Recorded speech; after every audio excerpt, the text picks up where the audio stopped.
ഒരാൾ സീരിയലിൻ്റെ ഇന്നത്തെ റിവ്യൂയിലേക്ക് എല്ലാവർക്കും സ്വാഗതം. അപ്പോൾ ഞാൻ പറയാൻ പോകുന്നത് നമ്മുടെ സ്നേഹപൂർവ്വം ശ്യാമ എന്ന സീരിയലിൻ്റെ റിവ്യൂ ആണ്. അങ്ങനെ സൂര്യ ചന്ദ്രശേഖരനോട് അങ്ങ് ഷൗട്ട് ചെയ്ത് സംസാരിക്കുകയാണ്. നിങ്ങൾ ആഗ്രഹിച്ച എല്ലാ കാര്യങ്ങളും ഇപ്പോൾ ഇവിടെ നടന്നിരിക്കുകയാണ്.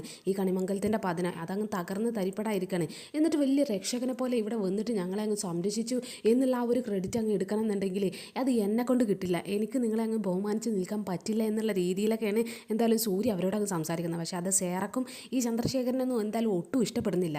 അപ്പോൾ ഇവൻ പറയുന്നുണ്ട്, ഈ പരമേശ്വരൻ എന്ന് പറയുന്നത് അവർക്ക് 2 ആൺമക്കളുണ്ട് എന്നുള്ള കാര്യം നിങ്ങൾ മറന്ന്. ഞങ്ങൾക്ക് നല്ല അധ്വാനിക്കാൻ നന്നായിട്ട് അറിയാം. ഞങ്ങൾ അധ്വാനിച്ച് പൊരുതി തന്നെ ഞങ്ങൾ ഈ വീട് ഇതെല്ലാം നേടും എന്നൊക്കെ ഇവരോടങ്ങ് വെല്ലുവിളിക്കാണ്. എന്നിട്ട് പറയുന്നുണ്ട്, എന്നിട്ട് നിങ്ങളിങ്ങനെ ചതിച്ച് വഞ്ചന കാട്ടിയും അതിന് മേലെ നിങ്ങൾക്ക് കവച്ച് വെട്ടാന്ന് നിങ്ങൾക്ക് ചിന്തിക്കണ്ട എന്നൊക്കെ പറഞ്ഞിട്ടാണ് സൂര്യ അവിടെ നിന്ന് അങ്ങ് പോകുന്നത്.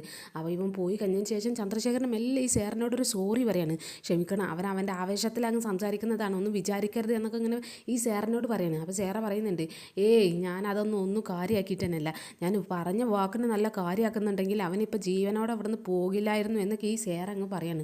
എന്നിട്ട് സേറ ഞങ്ങൾ എന്തായാലും പോട്ടെ എന്നൊക്കെ പറഞ്ഞിട്ട് അവളങ്ങ് അവിടെ നിന്ന് യാത്ര പറഞ്ഞ് പോവുകയാണ്. അപ്പോൾ ഇവർ പോയി കഴിഞ്ഞതിന് ശേഷം ഈ കൽപ്പന ഉർവശിയും കൂടിയിട്ട് പരമേശ്വരനോട് പത്മിനിയോടും അങ്ങ് കയർത്ത് സംസാരിക്കാൻ തുടങ്ങുകയാണ്. അപ്പോൾ ഈ പരമേശ്വരനോട് ഈ പത്മിനിയും ഒക്കെ നോക്കി നിൽക്കുക. ഉർവശി അങ്ങ് പറയുന്നുണ്ട്, അവനോടൊന്ന് മിണ്ടാതിരിക്കാൻ പറയും. ചന്ദ്രശേഖരൻ കാരനാണ്, ചന്ദ്രേട്ടൻ കാരനാണ് ഇപ്പം നമ്മളിവിടെ നിൽക്കുന്നത് തന്നെ, നമ്മൾക്ക് ഈ വീട് തന്നെ തിരിച്ചു കിട്ടിയത് അവർ കാരനാണ്. അപ്പോൾ അതിനുള്ള നന്ദിയെങ്കിലും അവനോട് കാണിക്കാൻ പറയും.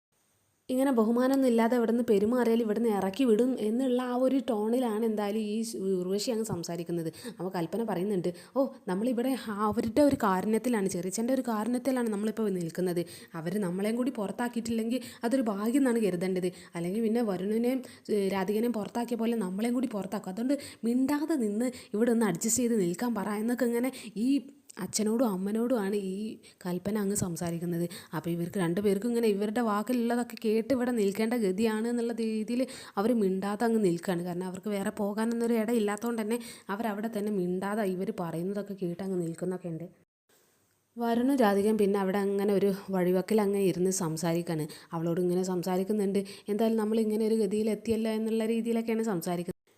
രാധിക സമയത്ത് വരുണനോട് പറയേണ്ടത്, അല്ല നമുക്ക് ആറ്റുവാശ്ശേരിക്കൊന്ന് പോയാലോ, അവിടെ ആണെങ്കിൽ എൻ്റെ അച്ഛനും അമ്മയും നമ്മളെ പൊന്നു പോലെ നോക്കും ചെയ്യും, നന്നായി സ്വീകരിക്കുകയും ചെയ്യും, അതുകൊണ്ട് നമുക്ക് അങ്ങോട്ട് പോയാലോ എന്നൊക്കെ പറയുമ്പോൾ ഈ രാധികനോട് വരുണ് പറയുന്നുണ്ട്, അതിനവിടെ അവർ 2 പേരും ഒറ്റക്കല്ലല്ലോ, അവിടെ നിൻ്റെ മുത്തശ്ശി ആ പ്രിയങ്കയില്ലേ, അവരുണ്ടാകുമ്പോൾ നമുക്ക് അവിടെ സ്വസ്ഥമായിട്ട് ജീവിക്കാൻ പറ്റുമെന്ന് എനിക്ക് തോന്നുന്നുണ്ടോ എന്നൊക്കെ ഇവളോട് അങ്ങ് ചോദിക്കാണ്. അപ്പോൾ അവൾ പറയുന്നുണ്ട്, അവരുടെ കാര്യം നമുക്ക് മെയിൻ ചെയ്താൽ നിന്നാൽ മതി, പക്ഷേ നമ്മുടെ അമ്മയും അച്ഛനും അവർക്ക് നമ്മൾ അങ്ങോട്ട് വന്നാൽ ഭയങ്കര സന്തോഷമാവുള്ളൂ, അവർ നമ്മളെ സ്നേഹത്തോടെ തന്നെ സ്വീകരിക്കും എന്നൊക്കെ ഇങ്ങനെ ഈ രാധിക പറയുന്നുണ്ടെങ്കിലും ഈ വരുൺ അതൊന്നും അക്സെപ്റ്റ് ചെയ്യുന്നില്ല. വരുൺ പറയുന്നുണ്ട്, അവർ 2 പേരും അവിടെ ഇനി ഇല്ല എന്ന് വിൽക്കട്ടെ, നമ്മൾ അങ്ങോട്ട് അങ്ങ് കയറി ചെല്ലാൻ പാടുണ്ട, നമ്മൾ അവരെ അങ്ങ് ബുദ്ധിമുട്ടിപ്പിക്കാൻ പാടില്ല, അതുകൊണ്ട് നമുക്ക് അങ്ങോട്ട് പോകണ്ട, ഇനി അവരില്ലെങ്കിലും ഉണ്ടെങ്കിലും നമുക്ക് അങ്ങോട്ട് പോകണ്ട എന്നൊക്കെ ഇങ്ങനെ വരുൺ രാധികനോട് അങ്ങ് പറയാണ്.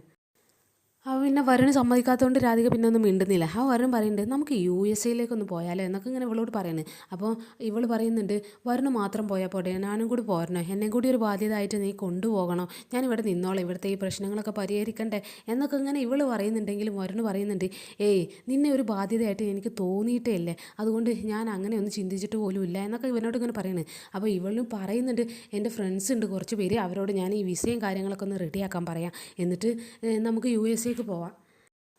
അച്ഛനും അമ്മയും മുത്തശ്ശിയൊക്കെ ഇപ്പോൾ അവരുടെ അടിമയായിട്ട് ആയിക്കാരാ അവിടെ നിൽക്കുന്നത്, അവരെന്തായാലും സംരക്ഷിക്കണം എന്നൊക്കെ ഇങ്ങനെ ഇവനിങ്ങനെ അവൻ്റെ ആഗ്രഹങ്ങളൊക്കെ ഇങ്ങനെ പറയാണ്. അപ്പോൾ ഇവൻ പറയുന്നുണ്ട്, എന്തായാലും ഞാൻ എൻ്റെ ഫ്രണ്ട്സിനെ വിളിച്ചിട്ട് വിസയൊക്കെ ഒന്ന് റെഡിയാക്കാൻ പറയട്ടെ എന്നൊക്കെ ഇങ്ങനെ പറയുന്നത്. പക്ഷേ അതുവരെയുള്ള കുറച്ച് ചിലവുകളൊക്കെ ഉണ്ടല്ലോ, അതിനെന്താ ഇപ്പോൾ ചെയ്യുക എന്നൊക്കെ ഇങ്ങനെ ഇവൻ ചിന്തിക്കുന്ന സമയത്ത് രാധിക പറയുന്നുണ്ട്, അതിനെന്തിനാണ് വേറെ ചിന്തിക്കുന്നത്, എൻ്റെ അടുത്തുണ്ടല്ലോ പൈസ, ഞാൻ തരാം എന്നൊക്കെ ഇങ്ങനെ പറയാണ്. അപ്പോൾ വരുൺ പറയുന്നുണ്ട്, അല്ല നിനക്ക് ഇവിടുന്ന പൈസ എന്നൊക്കെ പറയുമ്പോൾ ഈ രാധിക പറയും, അതെ ഒരു പെണ്ണ് അവളുടെ കയ്യിൽ പൈസ ഉണ്ട് എന്ന് പറയുന്നതിൻ്റെ അർത്ഥം എന്താ, അവളുടെ കയ്യിൽ കുറച്ച് ആഭരണം സ്വർണ്ണം ഉണ്ട് എന്നാണ് എന്നൊക്കെ ഇങ്ങനെ ഇവളോട് അങ്ങ് പറയാണ്. അപ്പോൾ വരുൺ പറയുന്നുണ്ട്, അല്ല നീ സ്വർണ്ണം പോലും ഇടാറില്ലല്ലോ, ഒക്കെ അവിടെ ഇട്ടിട്ടല്ലേ പോകുന്നത് എന്നൊക്കെ ഇങ്ങനെ ഇവളോട് അങ്ങ് പറയാണ്. അപ്പോൾ ഇവൾ പറയുന്നുണ്ട്, പക്ഷേ എൻ്റെ താലിമാല ഉണ്ടല്ലോ എന്നൊക്കെ പറഞ്ഞിട്ട് അവിടെ ഒരു താലിമാല അങ്ങ് കാണിച്ചു കൊടുക്കണം. അവൻ വരുൺ അത് എടുക്കാൻ കുറച്ച് മടി കാണിക്കണം. അവൻ വരുൺ പറയുന്നുണ്ട്, അതൊന്നും വേണ്ട, നീ അതൊന്നും എടുക്കണ്ട, എൻ്റെ ഈ ബാങ്ക് അക്കൗണ്ട് മൊത്തം മരവിച്ചിരിക്കുകയാണ്, അല്ലെങ്കിൽ പിന്നെ എൻ്റെ ബാങ്കിൽ തന്നെ ഉണ്ടായിരുന്ന പൈസ, പക്ഷേ ഇതിപ്പോൾ ഇങ്ങനെ ഒരു പ്രശ്നം വന്നുകൊണ്ട് എൻ്റെ അക്കൗണ്ട് മൊത്തം മരവിച്ചിരിക്കുന്നതുകൊണ്ട് ഒരു പൈസ പോലും അതിന് കിട്ടുന്നില്ല,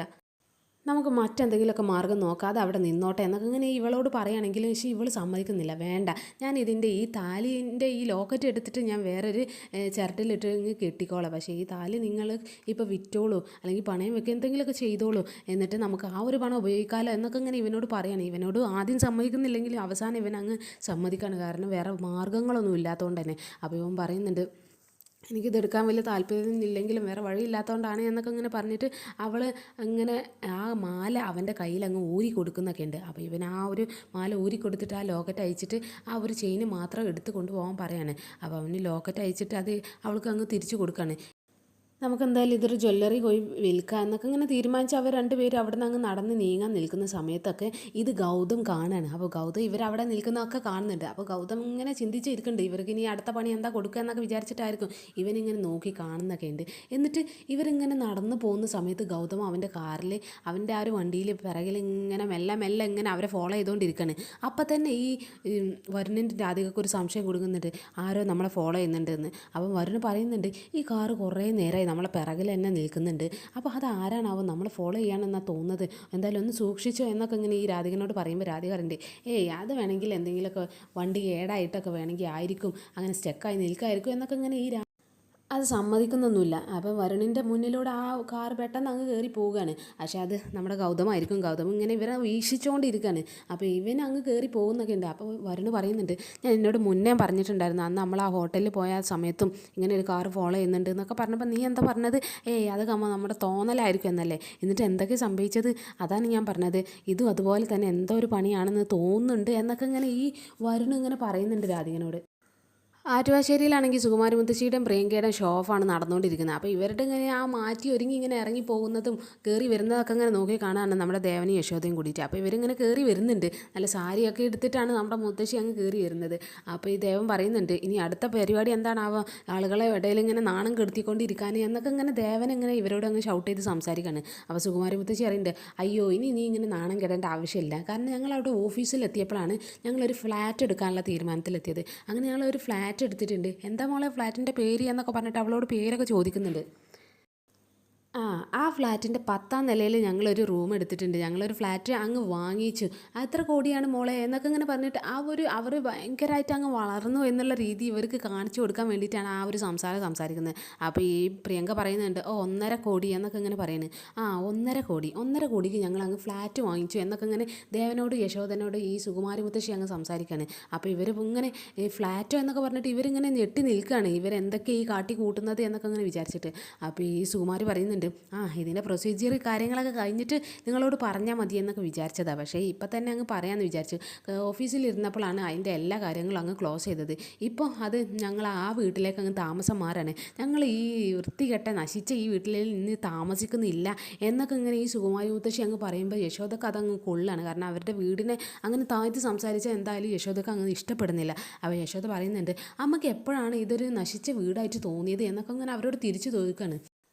അപ്പോൾ സുകുമാരി മുത്തശ്ശി പറയുന്നുണ്ട്, എന്തായാലും ഞാനിവിടെ ഈ ദാരിദ്ര്യം പിടിച്ച് ദരിദ്രയായിട്ട് ജീവിക്കാൻ, ഇനി ഞങ്ങൾക്കൊന്ന് റിച്ചായിട്ട് ജീവിക്കണം എന്നൊക്കെ ഉള്ള രീതിയിൽ സുകുമാരി മുത്തശ്ശിയും ഈ പ്രിയങ്കയും കൂടിയിട്ട് അവരോട് ഇങ്ങനെ പറയാണ്, ഞങ്ങൾ ഇനി ഞങ്ങളുടെ ഫ്ലാറ്റിലേക്ക് അങ്ങ് താമസം മാറുന്ന സമയത്ത് ഇടയ്ക്കിടയ്ക്കൊക്കെ വേണമെങ്കിൽ ഞങ്ങളെ കാണാൻ വേണ്ടിയിട്ട് അങ്ങോട്ട് വന്നാൽ, പക്ഷേ സ്ഥിരതാമസം അവിടെ ആക്കരുത്, അവിടെ തന്നെ ഇങ്ങനെ കൂടാൻ നിൽക്കണ്ട, ഇടയ്ക്ക് അവിടെ പോയി ഇങ്ങോട്ട് തന്നെ തിരിച്ചു വരണം, അവിടെ തന്നെ നിൽക്കണ്ട എന്നൊക്കെ ഇങ്ങനെ ഇവരങ്ങ് പറയണം. പക്ഷേ ദേവൻ പറയുന്നുണ്ട്, ഞങ്ങൾ അങ്ങനെ അങ്ങോട്ട് വരുന്നേ ഇല്ല നിങ്ങളുടെ ഫ്ലാറ്റിലേക്ക്, ഞങ്ങൾ ഇവിടെ തന്നെ നിന്നോളാം, നിങ്ങൾക്കൊരു നാണക്കേടൊന്നും വേണ്ട എന്നൊക്കെ ഇങ്ങനെ പറയാണ്. അത് സുകുമാരി മുത്തശ്ശി പറയുന്നത്, അവരെ കാണാൻ വേണ്ടിയിട്ട് ഒരുപാട് വലിയ വലിയ ആളുകൾ കഥ പറയാനും എല്ലാം അങ്ങോട്ട് വരുന്നുണ്ടാകും, പക്ഷെ അവരുടെ ഇടയിൽ നിങ്ങളിങ്ങനെ ഒരു ലോക്കലായിട്ട് ഒരു ദാരിദ്ര്യം പിടിച്ച വസ്ത്രമൊക്കെ ഇട്ടിട്ട് അവിടെ ഇങ്ങനെ നിൽക്കുന്നത് ഞങ്ങൾക്കൊരു നാണക്കേടാണ് എന്നൊക്കെയാണ് ഈ സുകുമാരി മുത്തശ്ശി പറയുന്നത്.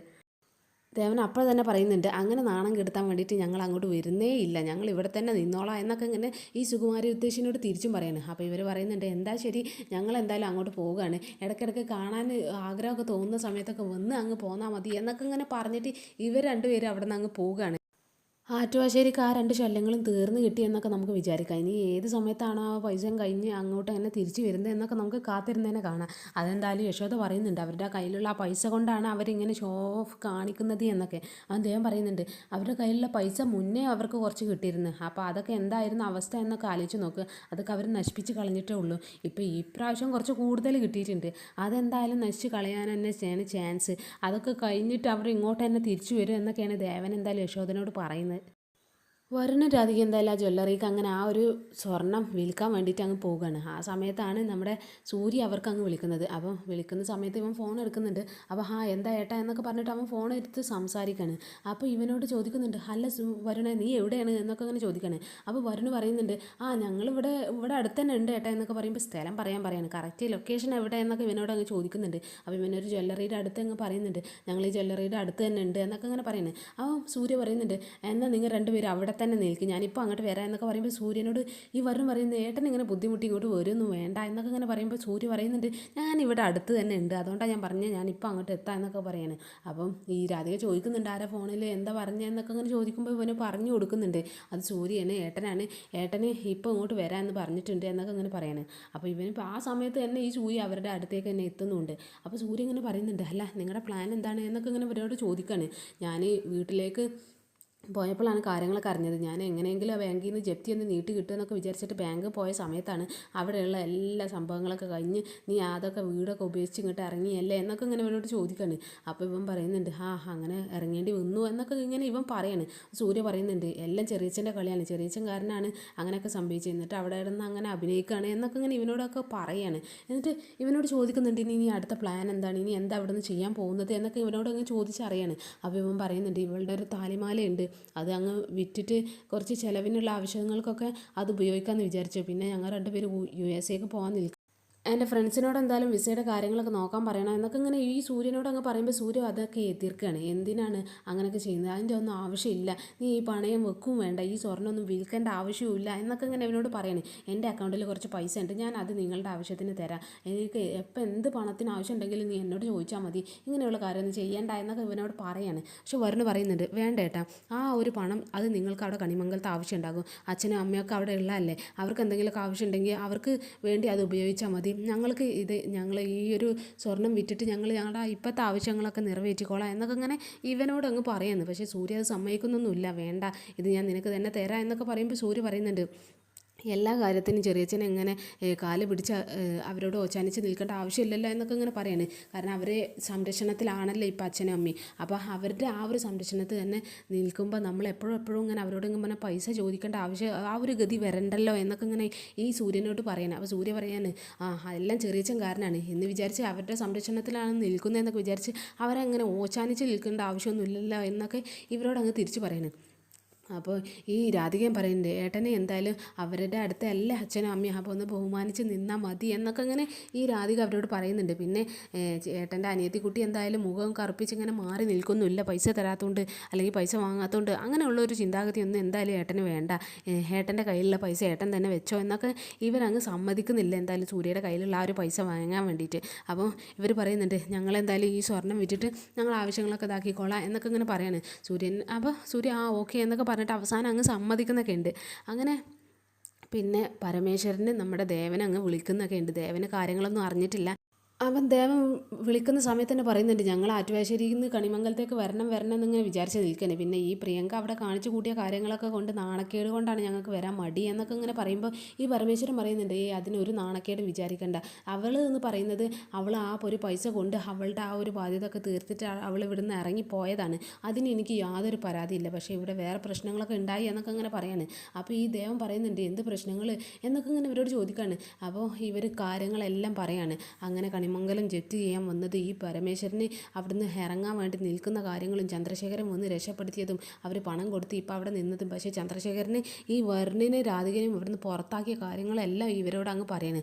അപ്പോൾ പിന്നെ ദേവൻ അങ്ങ് ഭയങ്കരമായിട്ട് ഞെട്ടി നിൽക്കുകയാണ്. അവരുടെ മകളെ അവിടെ നിന്ന് അങ്ങ് പുറത്താക്കിയിട്ടുണ്ട് എന്നുള്ള വിവരമാണ് ഇപ്പോൾ അറിഞ്ഞത്. അവൻ പരമേശ്വരൻ പറയുന്നുണ്ട്, ഈ കണിമംഗലത്ത് ഞങ്ങളുടെ സീറ്റ് ഉറപ്പിക്കാൻ വേണ്ടിയിട്ട് ഞങ്ങൾക്ക് ആ ഒരു ത്യാഗം ചെയ്യേണ്ടി വന്നു എന്നൊക്കെ ഇങ്ങനെ ഇവരോട് ഇങ്ങനെ സങ്കടപ്പെട്ട് പറയുന്നൊക്കെ ഉണ്ട്. അങ്ങനെ എപ്പിസോഡ് അവിടെ അവസാനിക്കുകയാണ്. പക്ഷെ നാളത്തെ പ്രൊമോയിൽ അവർ ആ ജ്വല്ലറിയിൽ പോകുന്ന കാര്യങ്ങളാണ് കാണിക്കുന്നത്. ജ്വല്ലറിയിൽ പോയിട്ട് ആ ജ്വല്ലറിക്കാരൻ ഇവളുടെ ആ ഒരു താലിമാലയൊക്കെ ചെക്ക് ചെയ്ത് നോക്കുമ്പോൾ രാധിക പറയുന്നുണ്ട്, അങ്ങനെ ചെക്ക് ചെയ്യേണ്ട ആവശ്യമൊന്നുമില്ല, അത് ഒറിജിനൽ തന്നെയാണ് എന്നൊക്കെ ഇങ്ങനെ പറയണേ. അപ്പോൾ ജ്വല്ലറിക്കാരൻ പറയുന്നുണ്ട്, ഇത് ഞങ്ങളൊരു പ്രൊസീജിയറാണ്, ഒന്ന് വിചാരിക്കേണ്ട എന്നൊക്കെ പറയുന്നത്. പക്ഷേ കുറച്ച് കഴിയുമ്പോൾ ഒരുപാട് പോലീസുകാരൊക്കെ വന്നിട്ട് അവരെ അങ്ങ് അറസ്റ്റ് ചെയ്യാൻ നിൽക്കണം. അപ്പോൾ എന്താണ് സംഭവം എന്ന് വെച്ചാൽ, ആ ഒരു മാല എന്ന് പറയുന്നത് ഒരു സ്ത്രീയുടെ മാല നഷ്ടപ്പെട്ടിട്ടുണ്ട്, അതിൻ്റെ ആ അടയാളം പറഞ്ഞത് ഈ മാലയാണ് എന്നൊക്കെ പറഞ്ഞിട്ടാണ്. അവർ മോഷ്ടിച്ച മാലയാണ് എന്നുള്ളൊരു കാര്യമാണ് ആ പോലീസുകാരൻ എന്തായാലും വർണ്ണിനോട് പറയുന്നത്. വർണ്ണ് പറയുന്നുണ്ട്, 10 മിനിറ്റ് വരെ എൻ്റെ ഭാര്യയുടെ കഴുത്തിലിരുന്ന മാലയാണിത്, അത് പിന്നെ എങ്ങനെ മറ്റൊരു സ്ത്രീയുടെ കഴുത്തിലാകുന്നത് എന്നൊക്കെ ചോദിക്കുമ്പോൾ ഈ പോലീസുകാരന് അതൊക്കെ നമുക്ക് സ്റ്റേഷനിൽ എന്നിട്ട് പറയാമെന്നൊക്കെ പറയുന്നുണ്ട്. അപ്പോൾ എന്തായാലും ഇത് ഗൗതമിൻ്റെ ഒരു കളിയാവാനാണ് ചാൻസ്. കാരണം ഗൗതമാണ് അവരവിടെ നിൽക്കുന്ന കാര്യങ്ങളൊക്കെ കണ്ടിട്ടുള്ളത്. ഗൗതം ഇവന് പണി തിരിച്ചു കൊടുക്കാൻ വേണ്ടിയിട്ട് ഇവർ ജ്വല്ലറിക്ക് കയറി പോകുന്നത് കണ്ടപ്പോൾ വേണമെങ്കിൽ അങ്ങനെ ഒരു പണി അവർക്ക് വേണ്ടി കൊടുത്തതായിരിക്കും, അവരെ കൊടുക്കാൻ വേണ്ടി ചെയ്തതായിരിക്കും എന്ന് എന്തായാലും ഷുവറാണ്.